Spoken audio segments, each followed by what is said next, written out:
Well, welcome everyone. Here we are back again for another night of live with Lauren talking compliance after her 1 week sabbatical this last week. So welcome back. Thanks. And we got some topics here we're going to cover, as well as, of course, as always, answering your questions live. So first off, before we kind of get into some of these topics here, what a week, right? We had... It was crazy.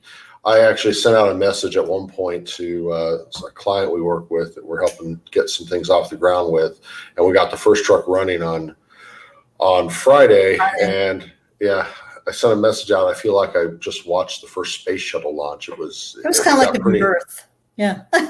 Yeah, it got pretty intense out there. So, but also the adrenaline and it's kind of like, as much as in the moment, it's like you wish you never got involved in it, but after the fact, it's kind of like, you did something that a lot of people aren't able to do. So, yeah, that was a lot of fun. In hindsight, it was a lot of fun, and we got a lot of work ahead of us. Your idea of fun and my idea of fun are distinctly different.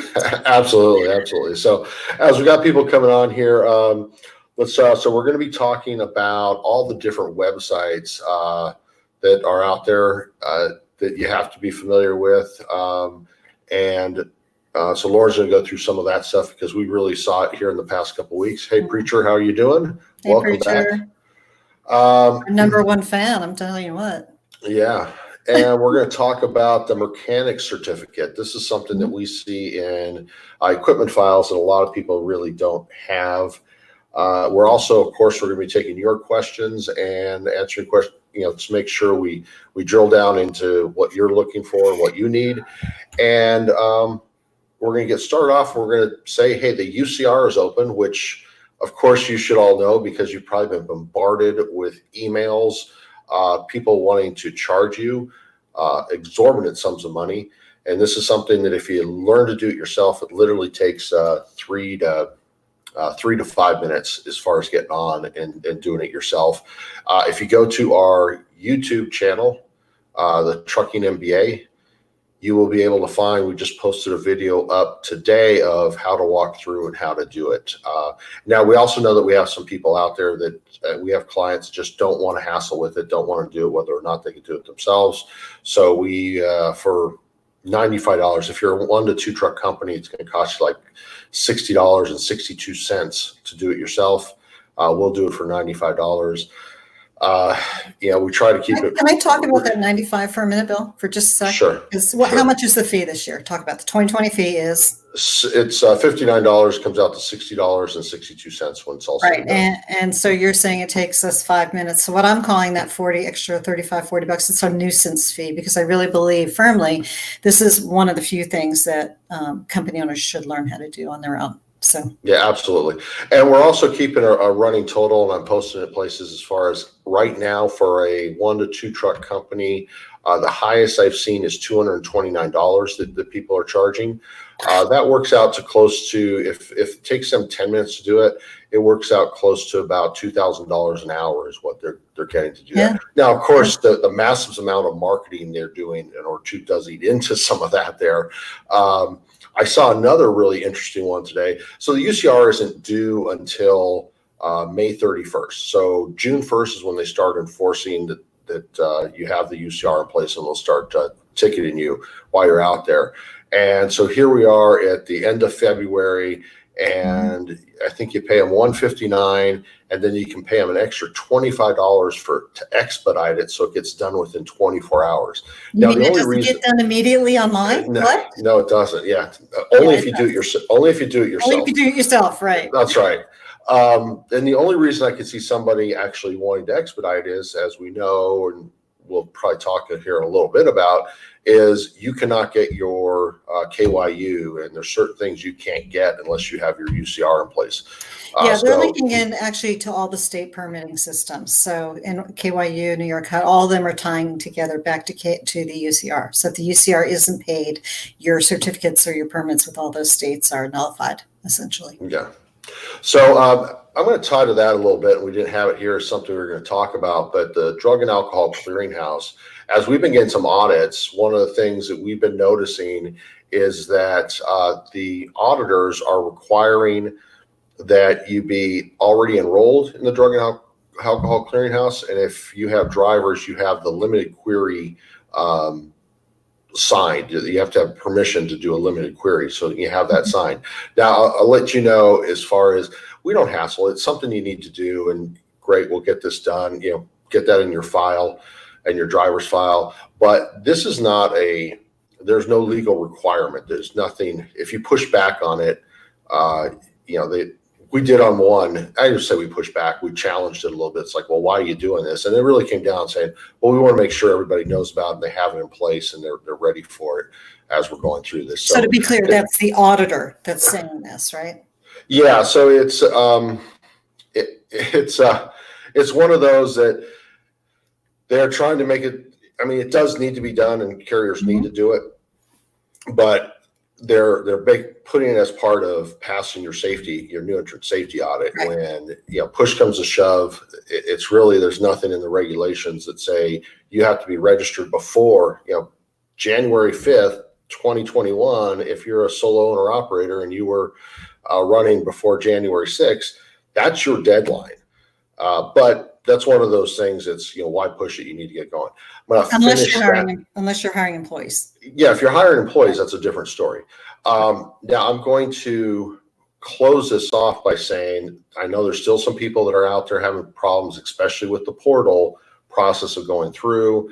Reach out to us. I figured out a back way to get the clearinghouse set up for people, and without having to go in through the portal to do it.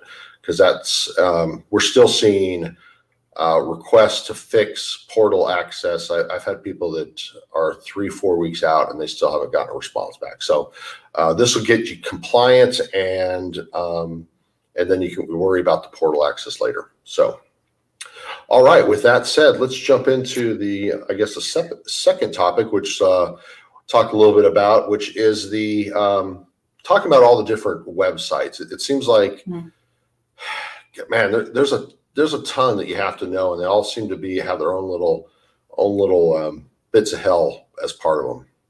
Right. This was something I actually approached Bill with yesterday, this topic, and I was like, or it was Friday. I can't remember. Friday, yesterday, whatever. At any rate, I was trying to replace plates for one of my customers. He had been in an accident, totaled his truck, bought a new truck, and needed to switch his plates from one truck to the other. He happens to live in Ohio. Now, mind you, I work in these IRP websites all over the country. Every state has their own version of the IRP website. And some were created many, many years ago and have been updated. Yeah, the preacher, yes, the portal. You're talking the FMCSA portal. I don't know if you've been in your IRP account or your IFTA account, but they're a mess too, likely, depending on the state you're in. So at any rate, we're trying to replace this plate Friday, and I was getting frustrated. I mean, and again, I do this all the time. I know what I'm doing. I know what they're looking for. And I was getting incredibly frustrated with this website. So I kind of stomped out to Bill and said, look, we need to make a point to everybody that's getting their authority that when you're getting set up, that's the time when you have that kind of 21-day window before your authority goes active. That's the time to start thinking about some training and training yourself on what websites you're going to have to be familiar with in your operations. And Bill listed a couple. So let me go through my list. It's IRP, IFTA, your IFTA website, KYU, New York HUD. If you have any of those permits, you have to know how to file your taxes online. New Mexico, Oregon. I mean, they all have a separate website. My favorite state, Florida. Yeah, Florida is super fun. Although their website's pretty user-friendly, quite honestly.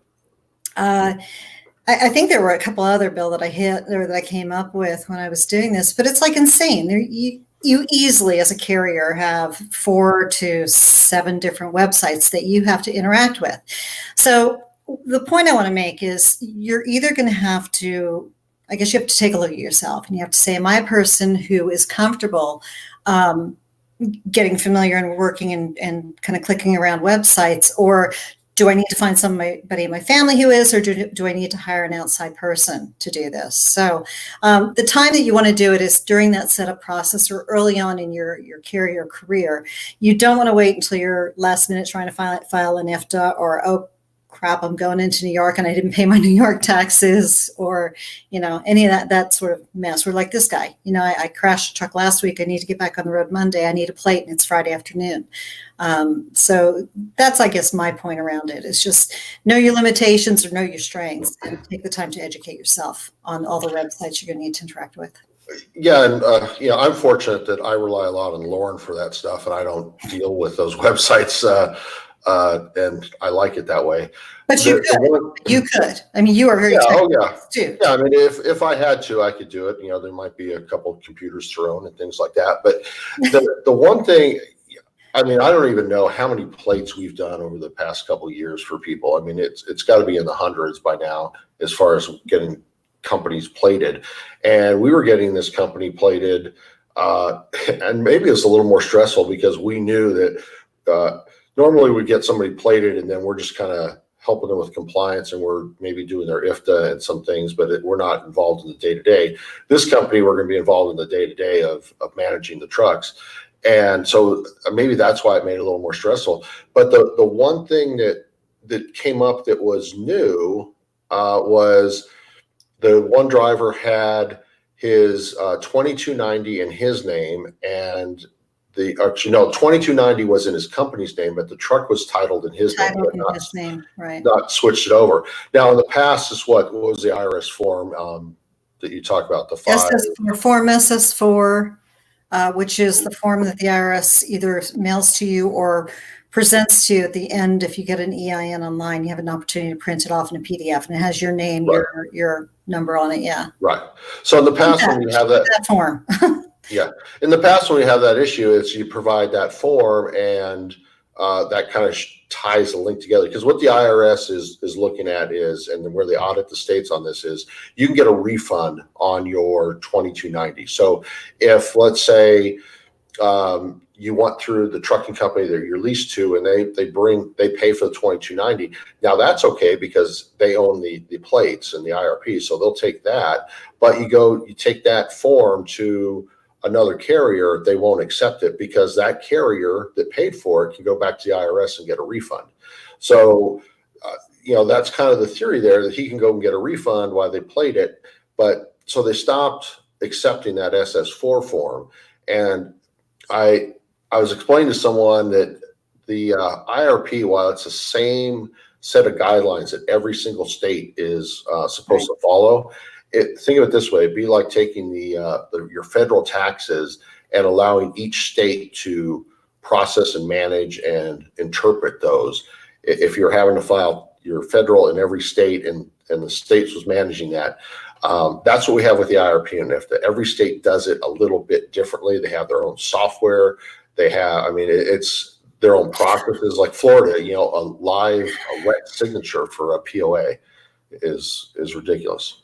Well, and Bill, the problem, which you kind of softly hit on there, is interpretation. Hey, Allie, is interpretation. So, you're walking up to the desk or you're submitting forms online, and depending what specialist, quote unquote, gets it, is you're either dealing with somebody who can think outside of the box or knows about business and sort of can piece together the bits and pieces, or they're just rubber stamping something. And the way they've been trained, they're so linear in their thinking, and they can't really kind of look at something and go, okay, I can connect the dots here. In this case, it was a guy who owned an LLC, and he was a member on the LLC. And if we had the SS4 form, we could have shown, which I think you got it, Bill, is that he was the sole proprietor member of the LLC, or the owner of the LLC. But that wasn't good enough. And it was just literally the woman who was doing this couldn't kind of wrap her head around the fact that the guy who had the title in his name and the owner of the LLC were one and the same. So that's where we came into problems with it. And unfortunately, that's, our government, when you're dealing with a government agency, they don't train to a big picture. They train to a very narrow job. Yeah. And by the way, just want to introduce another member of our team here, Allie, who jumped in there. If anybody works with us, we call her the driver whisperer. She's the one who will basically do all the onboarding, the applications, is doing some of the paperwork, and we're going to be doing some accounting if you do using our accounting programs.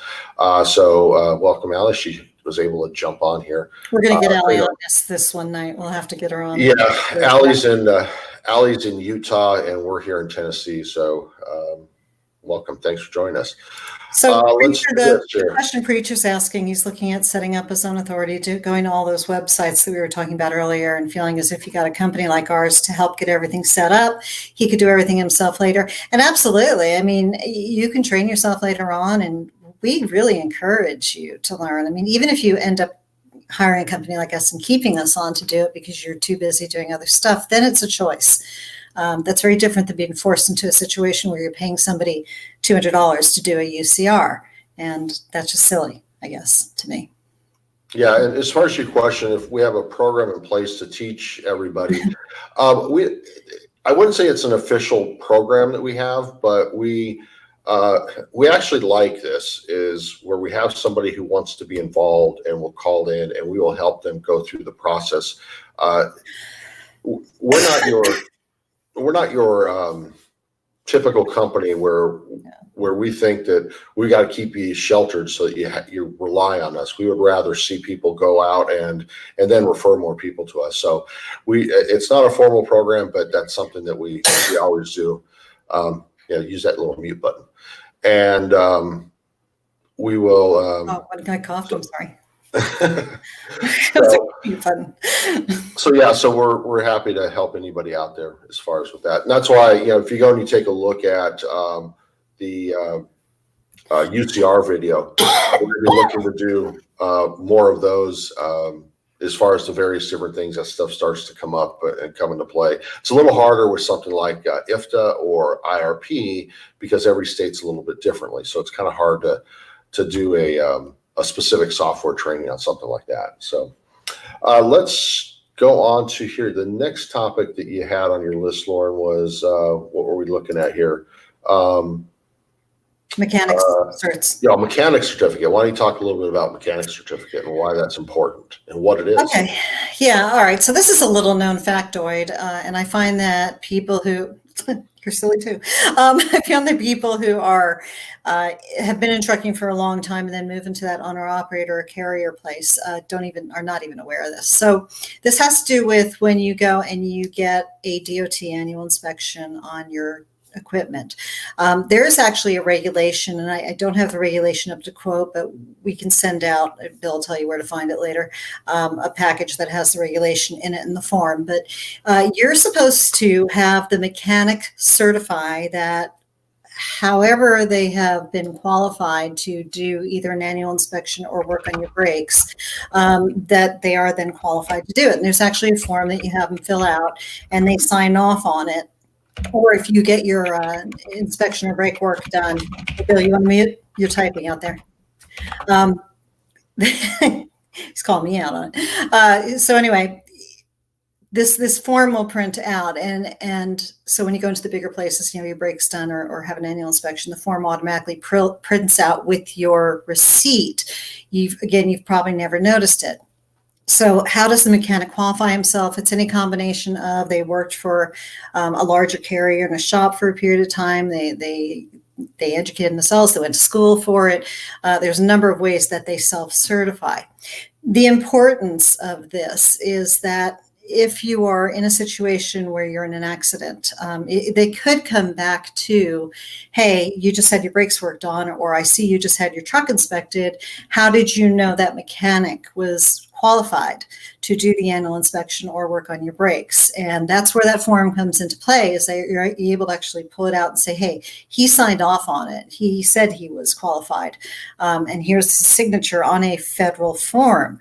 Why is that important? Because fraudulently filling out and signing a federal form and lying on it is, of course, going to end you up possibly in handcuffs. So rather than you risking yourself, your own insurance, liability falling on you in any way, shape, or form, make sure that you get this mechanic certificate form.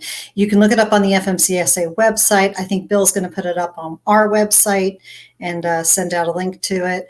or you can just email me or email, I think that's supposed to be info@velocitygroup.com, and we'll get it out to you. Okay, so it is important to know, again, you probably never heard it before. You probably never know that you even got one if you go to a Love's TA, Pilot, any of the big shops, but it's very important to have.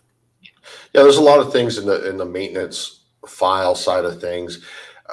Probably less important. I mean, to keep the maintenance files for audit purposes and to have those in place for an independent owner operator is important. But getting back, receipts and things like that of work that's been done is probably less important than when you have drivers that are leased on. Because when you have a driver that is leased on, you need to recognize that you are the person, the carrier is the one who's responsible for the maintenance of that equipment. Now, I mean, we know that it gets passed on to the owner operator, but you're responsible for making sure that that maintenance is taken care of and that they are doing that work. So what we're going to do is I have the info@velocitygroup.com. You can send an email. I'll have a link after the fact. We'll put a link to our website because I have a lot of these forms that you can just go and download from our website already. The driver's files, pretty much everything you need from a compliance standpoint out there. So. And Preacher, the answer is yes. If you go to a dealership and get the work done, now again, they probably automatically will print it out with their paperwork. Hold on a second. Mechanics certification is only, you get one as far as brakes, and you have one as far as for the annual inspection. If you go to a dealership and let's say you have your alternator replaced, you don't have to. No. It's just for brakes. Brakes and your annual inspection. And your annual inspection. That's it. Right. But if you go to the dealership and get the brakes done, yes, you need to still be able to show that mechanic somehow is self-certified. So, all right. Well, that is. We're going to arm wrestle one of these days on the show, Bill. That's right. Mud wrestle. That is, I think, it. Unless anybody else has some more comments or questions out there, we're coming up against our time that we try to do this in. Yep. So any other things that jumped out at you this last week that you want to throw out? Yeah. Oh, gosh. Okay, then that's no if it doesn't. It's really know your states, know your paper. I mean, a lot happened this week, but nothing I think that I would jump out at right now. And what I'd say, if you're getting your authority and you haven't gotten your plates, what we tell our clients and we start doing, even though you can't get your plates until your insurance goes active. Well, I mean, if you go in and you have bobtail or liability insurance, that is something that you can use in lieu of having your full liability in place. But that often gets a little more expensive. But start looking at the paperwork early on. We've run into numerous times where people don't listen to that process and they end up with they come off the road from their one carrier on Thursday. They're going to go to the IRP office on Friday to get their plates, and they still don't have their copy of their title from their finance company or other documents like that. Here's something I did run into this week, and I am going to bring it up, Bill, because I think it kind of dovetails into what you're saying, knowing the paperwork. Sorry, guys. I kept going on. And he did. So my turn. I got to think. The one thing I do want to pump out there is that I ran into a situation this past 2 weeks ago where Arizona, the IRP in Arizona, would not accept the traditional owner operator lease that you can get from a copy of a sample from OIDA or, all over the place. You can find samples of a traditional model owner operator lease. Arizona will not take that lease. They will only take a piece of paper that they call the Arizona independent contractor owner operator lease. So that's an example of what you're going to have to walk in there with, because that had us scrambling. And also, as far as states, so like Arizona and Florida and California are probably the ones, the process takes much longer than to everybody else. You could get everything ready to go in the time that it takes the FMCSA if you're lined up and organized. Arizona, it's pretty much a 3-week process, 2 to 3 week process to get your plates. Now, caveat there is there's 4 companies in Arizona that have a license to actually process. And if you pay them $300, they will take the paperwork that you complete and email it to somebody and get it done in 3 to 5 days. Now, if that's not a sign of some kind of corruption going on there, I mean, I was baffled when we started working with them and Lauren's like, I got to fill out all this paperwork. I'm like, what are you talking about? You don't have to fill out the paperwork. I mean, we're paying this guy to do this. We fortunately switched everything over for that carrier to Tennessee so that we don't have to deal with Arizona anymore on that. So. Okay, now you can close. No, preacher's keeping you talking, so. Oh. When you purchase a truck from the dealership, what paperwork do you need? Okay, good question. Oftentimes dealerships will have a person who is in charge of titling the truck. I would try and grab that paperwork away from that person as quickly as you can and get the truck title yourself. However, because of financing reasons, you may not be able to. So what you want to walk out of that dealership with is a copy of the bill of sale, of course, and then whatever application for title they put in for that title. So particularly if they're going to take that title away from you and you're not going to see it and they're going to e-title it, you want to make sure that you have that application for title that that person at the dealership is going to be filling out and submitting. And you want to make sure that it's got the application for title number on it. Okay. So when it comes to trucks at dealership, the 2 areas where we see problems come into, number one and most common is we're dealing with hot shot. So they're going to their local Ford dealership and they're buying an F-350, and that person that normally does their titling and getting plates has no idea about anything with the IRP. Yeah. So that's the one problem that we run into. So they end up paying for commercial plates on their truck and they need IRP plates. So that's the first problem we run into. The second one is finance companies that aren't familiar with the trucking industry. And, we had one where it took months to get a copy of the title for that carrier. And that was just kind of one of those really rare situations, but you definitely want to make sure you're paying attention to that. So Preacher, if you have any questions on that, you can email me and I'll just, kind of fill you in and walk you through it. So I guess that's it. So thank you, everyone. Make sure you hit the subscribe button if you're on YouTube, and follow us on Facebook. And if on YouTube, hit the little bell so when we go live, you'll do that. We're going to be coming up with some more different live events throughout the week. So we're going to have multiple ones going on. Some focusing on just how to book freight. And looking in that, I'm going to be bringing in other people that have expertise and are doing it on a daily basis. We're also going to be talking about the finances and doing a live trucking MBA. There we go. That's my man right there. You've watched enough shows. You're like, forget it. I want nothing to do with this. Our evil secret is we're not here to help you. We're here to scare you. So, So we're going to have a couple more shows coming out. So make sure you do that. Watch, get on over to our, if you haven't done your UCR yet, get over there. It's really easy. You really don't have to watch the video. You can go to ucr.gov and just follow the instructions and go down through it. And, it takes you no time at all. So, but if you feel a little more comfortable, go watch the video, shoot us an email. If you have questions, we're happy to help you out. All right. Thank you, everyone. Have a good night. Bye, y'all.